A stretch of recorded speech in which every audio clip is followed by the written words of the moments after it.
Fala, Tecerão, muito bom dia. Nessa aula síncrona que nós falamos sobre a Primavera Árabe, iremos falar sobre a Primavera Árabe. E você, sabe o que foi a Primavera Árabe? Não? Ah, então vem comigo. Vamos lá, alô, produção, manda ver. Primavera Árabe. O que seria? O que seria isso? Reloginho na tela. Hoje, como a aula é remota, né? Simplesmente vocês vão falar, professor, por que essa nomenclatura primavera? Então, seja um desabrochar do povo árabe contra aquele regime ditatorial, né? Pois bem, turma, como eu falei para vocês, essa frase nos remete ao afloramento dos conflitos sociais no mundo árabe, ou seja, florescimento do povo árabe sob as condições e as suas realidades, buscando transformações. É isso mesmo. Então, primavera, uma série de revoltas ou revoluções que o povo árabe está fazendo contra aqueles governos ditatoriais. Beleza? Então, vamos lá. 2010 ou 2011? Calma que eu vou explicar. Ele tem início em 2000, no final de 2010, mas começam a acontecer as revoltas em 2011. Então, vamos lá, professor. Veja bem, turma. A base dela é 2010, porém somente em 2011, como eu falei, que um conjunto de revoltas e revoluções que criticam a manutenção de ditaduras antigas, as péssimas condições econômicas e a falta de direitos sociais dos países árabes até os dias atuais. Mas espera aí, professor, será que eu posso fazer uma relação da Primavera Árabe com o Brasil atual? Não sei. Vamos analisar, beleza? Então vamos lá. Olha, Mercedes chegando. O que é que você quer, Mercedes? Que legal, professor. Porém, não devemos misturar, né, a etnia com religião. Já vimos isso na aula passada.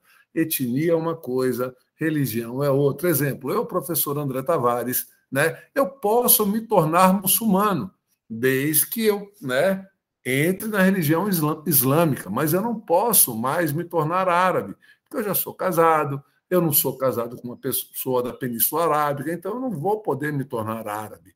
Vocês estão me entendendo? Então, etnia é uma coisa e religião é outra coisa completamente diferente. Beleza, Mercedes, muito obrigado, muito legal a sua participação. Então, vamos lá. Falamos muito sobre isso em nossas aulas, né? Porém, vamos lembrar. Árabe é etnia e islamismo é religião. Tranquilo? E o que seria Oriente Médio? Europa?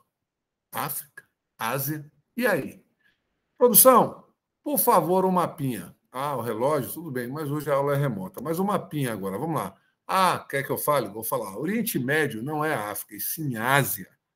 Parte do Oriente Médio mais próximo da Europa. Então, por favor, um mapinha aí agora, produção. Muito bem.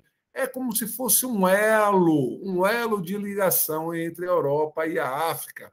Então, como eu falei para vocês, Oriente Médio é Ásia, é a parte mais próxima da Europa. Ok? Tranquilo? Vamos dar sequência? Então vamos nessa.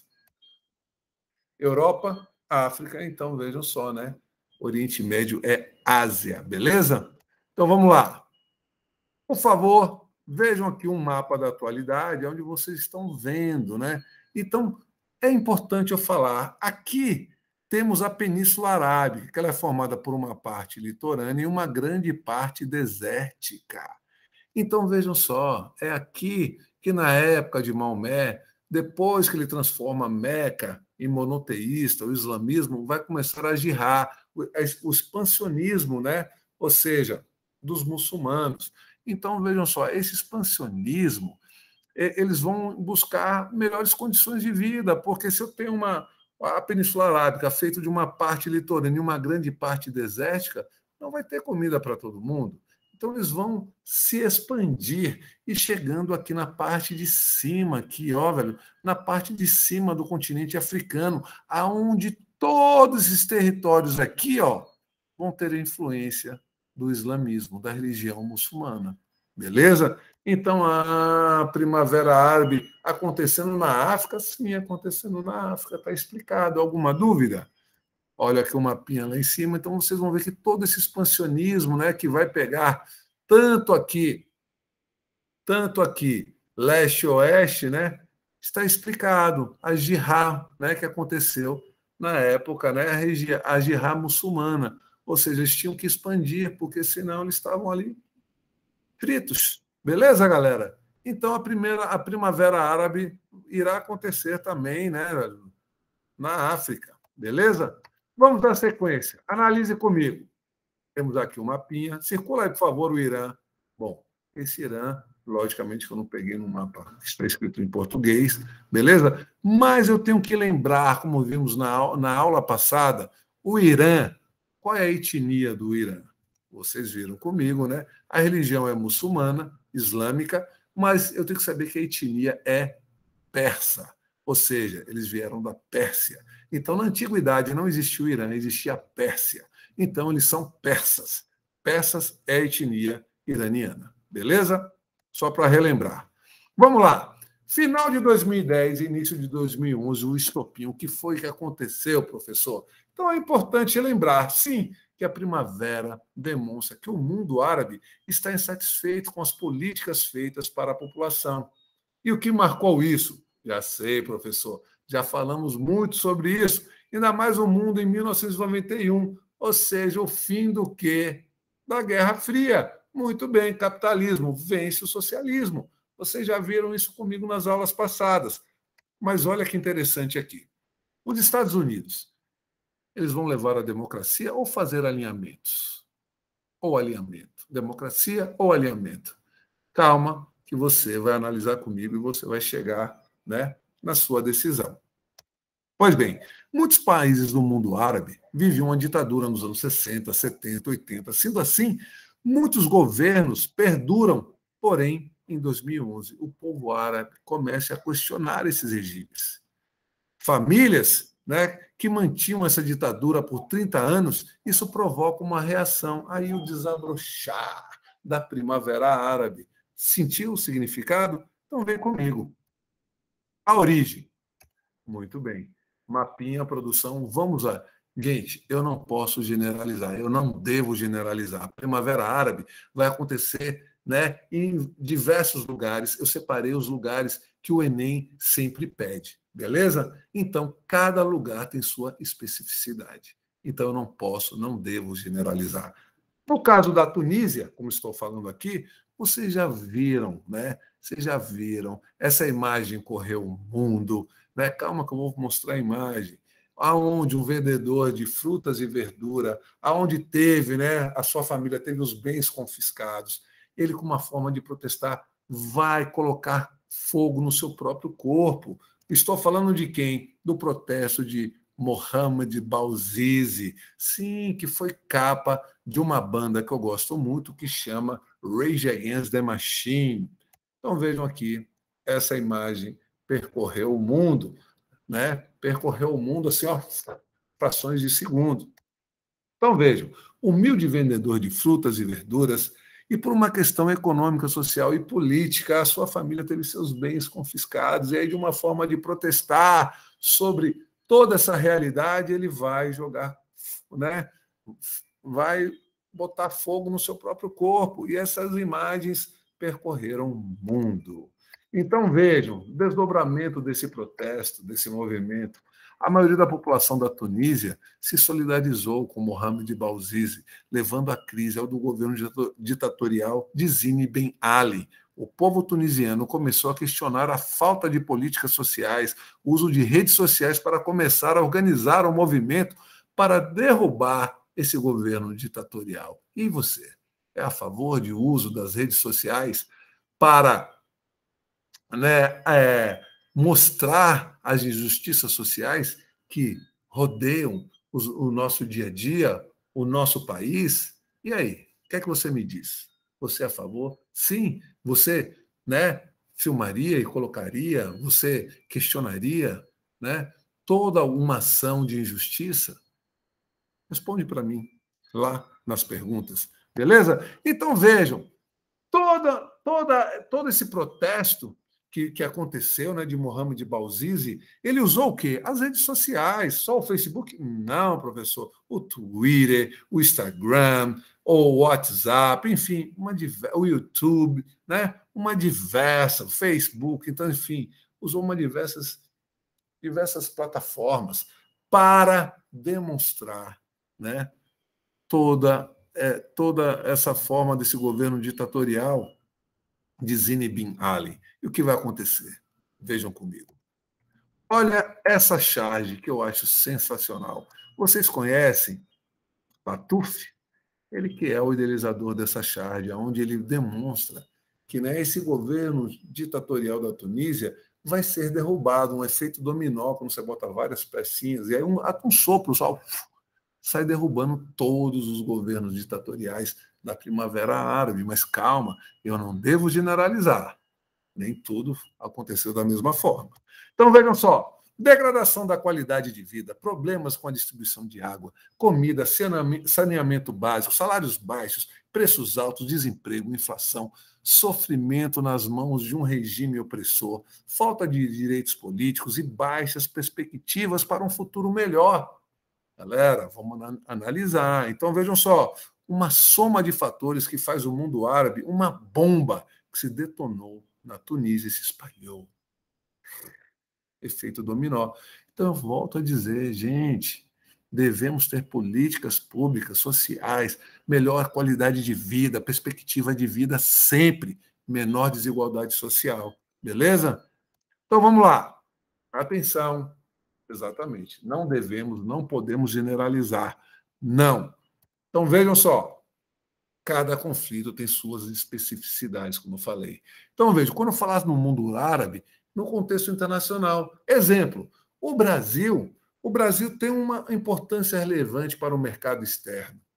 Então, eu não posso, eu tenho que ver o que é que o mercado externo deseja do país como o Brasil. Vocês estão me entendendo? Vou falar de uma outra maneira. Vamos dizer que, de repente, vocês começaram a ter um romance, um namoro. Quando você começa a namorar, é porque a outra pessoa tem alguma coisa, pode ser a beleza, a inteligência, a forma física, enfim, várias outras qualidades que vão te chamar a atenção. Então, é isso. Então, vejam só, eu não posso e não devo generalizar. Eu tenho que ver, né, o mundo árabe no contexto internacional. O que é que chama a atenção, né? Então, o que chama a atenção para o mercado externo? Um exemplo, o Brasil. Beleza? Como eu falei aqui, o Brasil temos que perceber o nosso país no contexto internacional, ou seja, nos interesses externos. Sendo assim, não podemos ver isoladamente. Não podemos. O que será que o mercado pretende com o nosso país? Ou, melhor dizendo, com o mundo árabe? Vocês vão ver que cada território, cada localidade tem sua especificidade. A Líbia, por exemplo, vejam só, também temos um ex-primeiro-ministro líbio, né, Muammar al-Gaddafi, que já não está mais presente entre nós, que durante os anos 70, período da Guerra Fria, ele tinha uma forte influência, né, do socialismo soviético e levantando a ira norte-americana, né, dos Estados Unidos. Então vejam só, olha aqui uma imagem aqui de Muammar al-Gaddafi. Então o que vai acontecer? Estados Unidos mais povo líbio para derrubar esse governo, né, que tinha influências soviéticas. Então o que vai acontecer? A OTAN, a Organização do Tratado do Atlântico Norte, que já vimos isso lá no período da Guerra Fria, né, países do primeiro mundo, olha lá, democracia? Estados Unidos chega, né? Estamos levando a democracia, mas no fundo, eles estão de olho nos recursos naturais. Beleza? Concordam ou não? E aí? Vamos pensar nisso? Será que sim? Será que não? Deixo com vocês. Beleza? Ou será que eles estão levando a democracia? Vem comigo. Após, né, mais de 4 décadas, a ditadura sangrenta do Líbio foi morto em 20 de outubro de 2011. Então, né, já estamos em 2021, já passou muito tempo já. Então, vamos lá. Vamos ver agora no Egito. Ah, já sei, professor. Ah, no Egito vai ter um governo ditatorial que vai ser derrubado, enfim. Não. Falei que não podemos generalizar. Primavera Árabe não devemos generalizar. Ado. Cada um no seu quadrado. Então vem comigo. O Egito, por favor, produção circula. O Egito, olha aqui, é a porta de entrada dos norte-americanos, dos Estados Unidos. Então, vai ter um alinhamento. Alinhamento, muito bem. Vejam cá, aqui temos um ditador egípcio, Hosni Mubarak. Hosni Mubarak. Então, vejam, vai ter uma aliança entre os Estados Unidos e o Egito, porque é a porta de entrada para esse território. Então, para tudo. Eu não posso generalizar e não devo generalizar. Cada lugar tem a sua especificidade. Beleza? Vamos lá, vem comigo. Olha o povo egípcio aí reclamando. E aí, atenção. Veja o que acontece. O povo egípcio aí reclamando do governo ditatorial. O povo egípcio reclamando com a falta de democracia, de políticas públicas e sociais. Sendo assim, Mubarak ordena o exército atacar a população. Pasmem, pasmem, senhoras e senhores. Estados Unidos, defensor da democracia, fica estático, perplexo, não faz nada. Por quê? Estados Unidos apoia o ditador egípcio. Mas por que isso, professor? O alinhamento. Mas espera aí, professor, você botou aqui, perceba a falta de alinhamento. A falta de alinhamento de conduta. Porque, poxa, se eu tenho aqui Mubarak, né, pedindo que o exército ataque a população, os Estados Unidos, democracia, devia intervir. Mas porque eles têm um alinhamento, uma aliança com o Egito, o que é que os Estados Unidos vai falar? Pasmem, olha só, Estados Unidos prega a democracia, ok, porém não vê problema nenhum em uma ditadura, e sim na falta de um alinhamento. Se não tivesse, né, essa aliança, então vejam só, por isso que eu falei para vocês, qual o interesse, né, que eu tenho naquela localidade, entendido? Então, para os Estados Unidos ou para o Egito, é muito importante estar próximo aos americanos para ter esse alinhamento. Os Estados Unidos não vai interferir para ele, não vejo problema nenhum em uma ditadura, e sim numa falta de alinhamento, ou seja, veja o interesse norte-americano. Beleza? Entendido isso? Agora, olhem essas imagens. Veja comigo. Sensacionais. Por isso que eu amo a história. Olha o exército, né, egípcio com a população egípcia. Então, o que vai acontecer? Olha essa outra imagem, o povo aclamando, levando soldados egípcios. Eu pergunto para você, o exército tem que defender o governante ou o povo? E veja o que aconteceu. Não acatou, né, a ordem do ditador egípcio. Eles não atacaram o povo egípcio. Ok? Então, por isso que eu falei, eu não posso generalizar. Ok? Então, vamos lá. A Primavera Árabe na Síria. Aqui também é completamente diferente. Veja só, vamos lembrar. Temos um conflito que está presente nos dias atuais, pois temos a população contra o governo de Bashar al-Assad, né, com o apoio dos Estados Unidos, o povo, né, da Síria tem o apoio dos Estados Unidos e Bashar al-Assad tem o apoio da Rússia, né? Ou seja, ele tem o apoio da Rússia, né? Desde a época da Guerra Fria. E também temos um terceiro elemento, que é o ISIS. Quem não sabe o que é o ISIS, é a nomenclatura de Estado Islâmico. Então, pasmem, o ISIS, Estado Islâmico, ou Daesh, né? Daesh, um grupo extremista que atua na Síria e no Iraque, que defende a formação que está presente na sua nomenclatura. Qual é a nomenclatura, né? Estado Islâmico. Então, peraí, professor, eles vão querer um governo liderado por Bashar al-Assad? Logicamente, não. Russo? Não. Ocidental, norte-americano? Jamais. Professor, o que é que eles desejam? Eles desejam, senhoras e senhores, o califado. O que seria o califado?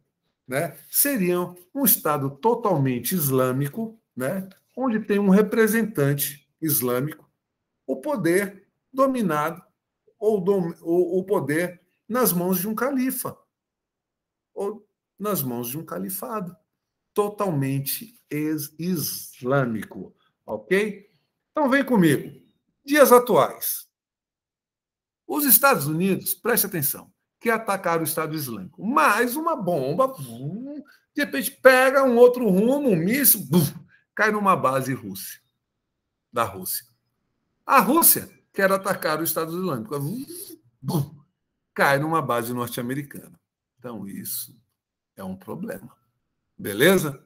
Então, vejam só comigo. Teorias apontam que a Síria está ocorrendo uma mini guerra mundial.